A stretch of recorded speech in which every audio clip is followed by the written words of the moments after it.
성경 봉독 에스겔 36장 24절로 28절 말씀입니다. 찾으신 줄 알고 받들어 봉독하겠습니다.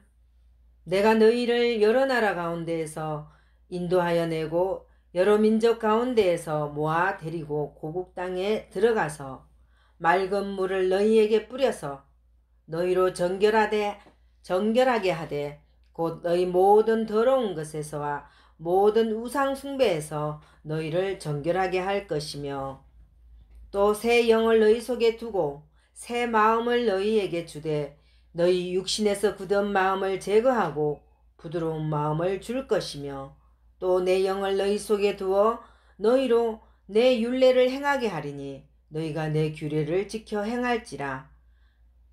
내가 너희 조상들에게 준 땅에서 너희가 거주하면서 내 백성이 되고 나는 너희 하나님이 되리라. 아멘. 기도하겠습니다.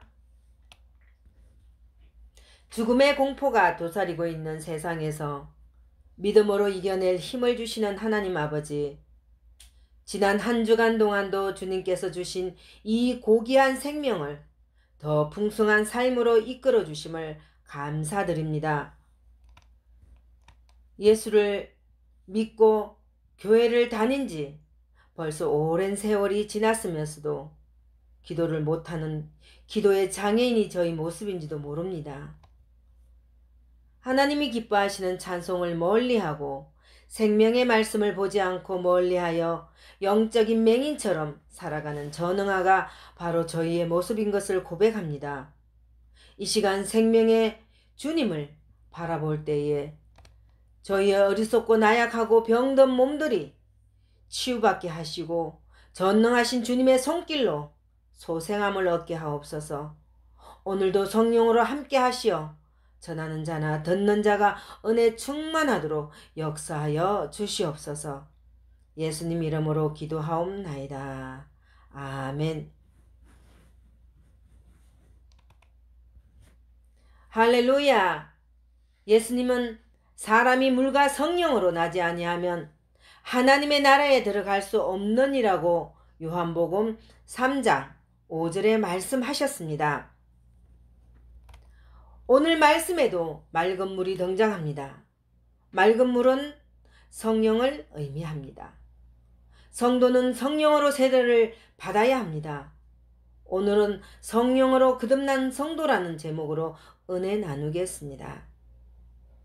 본문 에스겔 36장 25절 말씀에 맑은 물을 너희에게 뿌려서 너희로 정결하게 하되 곧 너희 모든 더러운 것에서와 모든 우상 숭배에서 너희를 정결하게 할 것이며. 아멘. 주님은 우리에게도 성령의 맑은 물을 심령에 뿌려주시고 더러운 것을 버려 거듭나게 하십니다. 사람이 스스로 죄와 더러운 것들을 제거하려 하지만 완전한 제거가 불가능합니다. 사람의 능력이 제한되어 있기 때문입니다.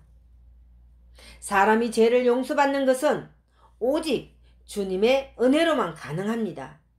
주님의 은혜로만 구원이 가능합니다.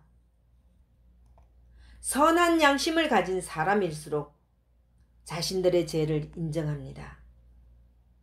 하나님의 심판 자리에 설 수밖에 없는 자기를 직면합니다. 그래야 주님의 은총을 더 많이 경험합니다. 주님의 은총을 더 많이 경험하는 복 있는 성도 되시길 축복합니다.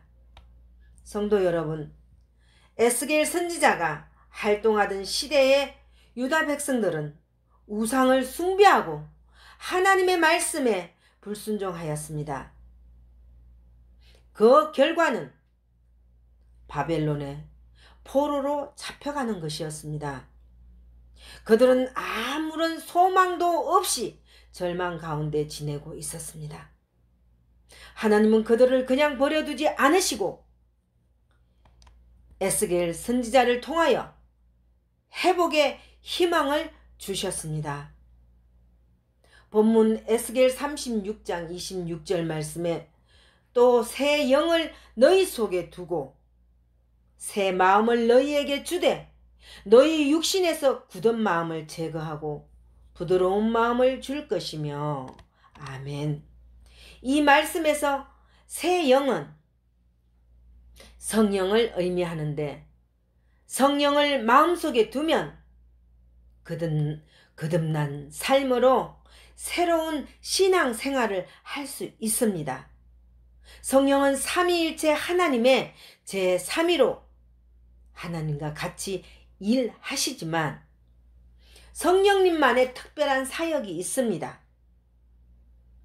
하나님께서 우리 우주 만물을 창조하실 때 성령과 함께 하셨습니다. 성령은 하나님을 믿는 성도들에게 기쁨과 감사를 주십니다. 하나님을 찬양하게 하십니다. 성령은 하나님의 백성들을 선한 길로 인도하여 구원에 동참하게 하십니다. 우리도 성령을 충만히 받아서 거듭난 신앙생활을 해야 합니다. 영적으로 빛과 소금의 존재성을 확인해야 합니다. 그러면 부패한 사회를 정결하게 하는 삶을 살게 됩니다. 성령 충만을 받지 않으면 다시 죄를 범하고 마귀의 포로와 노예가 될 수도 있음을 기억해야 합니다. 사랑하는 여러분, 사람의 마음은 크게 두 가지가 있는데 부드러운 마음을 가진 사람이 있는가 하면 굳은 마음을 가진 사람이 있습니다.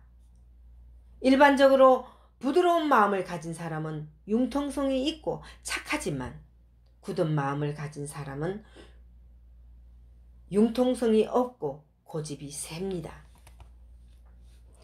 세상에서 세속적으로 살다가 주님을 영접하고 믿어 성령을 받으면 외고집의 굳은 마음을 버리고 사랑으로 이해하는 마음을 가진 성도가 됩니다.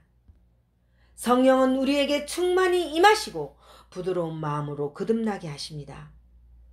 이스라엘 백성들이 하나님의 말씀에 순종하지 않고 우상 숭배로 굳은 마음을 가졌습니다. 그러나 하나님께서 사랑으로 그들을 용납하시고 에스겔 선지자로 하여금 26절에 너희 육신에서 굳은 마음을 제하고 부드러운 마음을 줄 것이며 라고 말씀하셨습니다. 하나님의 말씀이 이루어질 때 이스라엘 백성은 비로소 하나님께 돌아와 회개하고 거듭나게 되었습니다. 성령의 역사는 여러 가지가 있지만 무엇보다도 굳은 마음을 버리고 부드러운 마음으로 거듭나게 되십니다. 예수님의 제자 가운데 야고보는 우레의 아들이라고 불릴 정도로 급하고 굳은 마음의 소유자였지만 오순절에 마가의 다락방에서 기도하다가 성령을 충만히 받고 거듭났습니다. 그는 부드러운 마음으로 복음을 위해서 순교하였습니다. 저와 여러분도 성령이 충만하여 부드러운 마음으로 사랑으로 용서하는 성도가 되시기 축복합니다. 본문 에스겔 36장 27절 말씀에 또 내 영을 너희 속에 두어 너희로 내 율례를 행하게 하리니 너희가 내 규례를 지켜 행할지라. 아멘. 예수님께서 마태복음 7장 21절 말씀에 나더러 주여 주여 하는 자마다 다 천국에 들어갈 것이 아니요 다만 하늘에 계신 내 아버지의 뜻대로 행하는 자라야 들어가리라고 말씀하셨습니다. 입으로만 믿고 말씀을 하나님의 뜻대로 행하지 않으면 들어갈 수 없다는 말씀입니다. 야고보서 1장 22절 말씀에 너희는 말씀을 행하는 자가 되고 듣기만 하여 자신을 속이는 자가 되지 말라고 말씀했습니다. 주님의 말씀을 듣기만 하고 행하지 않으면 자신을 속이는 위선자가 됩니다. 하나님의 말씀은 생명을 주는 진리입니다. 인간의 이성과 과학적인 방법으로 하나님의 말씀을 이해하지 말고 말씀을 믿어야 합니다. 말씀을 실천 지침이기도 합니다. 말씀을 듣고 지켜야 합니다. 말씀을 실행하면 복을 주십니다. 사도 바울이 믿음의 아들 디모데에게 디모데후서 3장 14절 말씀에 너는 배우고 확신한 일에 그하라. 또 17절 말씀에 이는 하나님의 사람으로 온전하게 하며 모든 선한 일을 행할 능력을 갖추게 하려 함이라 고 말씀하셨습니다. 말씀은 신앙생활의 기본이고 원동력입니다. 성령은 하나님의 말씀을 행할 때에 거듭나게 하십니다. 그래서 하나님께서 에스겔 선지자가 27절 또 내 영을 너희 속에 두어 너희로 내 율례를 행하게 하리니 너희가 내 규례를 지켜 행할지라는 말씀을 대언하게 하셨습니다. 하나님께서 성령을 이스라엘 백성 가운데 두셔서 말씀으로 거듭나게 회복시키셨습니다. 우리 성도들도 이런 복으로 회복되시길 축복합니다. 기도하겠습니다. 오늘 말씀 속에서 새 영, 성령을 마음속에 두면 거듭난 삶으로 새로운 신앙생활을 할 수 있다고 하셨습니다. 성령은 하나님을 믿는 성도들에게 기쁨과 감사를 주며 하나님을 찬양하게 하며 성령은 하나님의 백성들을 선한 길로 인도하여 구원에 동참하게 하신다고 하셨습니다. 우리도 성령을 충만히 받아서 거듭난 신앙생활을 해야 합니다. 성령 충만을 받지 않으면 다시 죄를 범하고 마귀의 포로와 노예가 될 수도 있음을 기억하며 한 주간도 감사와 찬양과 기쁨의 삶으로 살아갈 수 있도록 인도하여 주시옵소서. 감사드리오며 예수님 이름으로 기도하옵나이다. 아멘.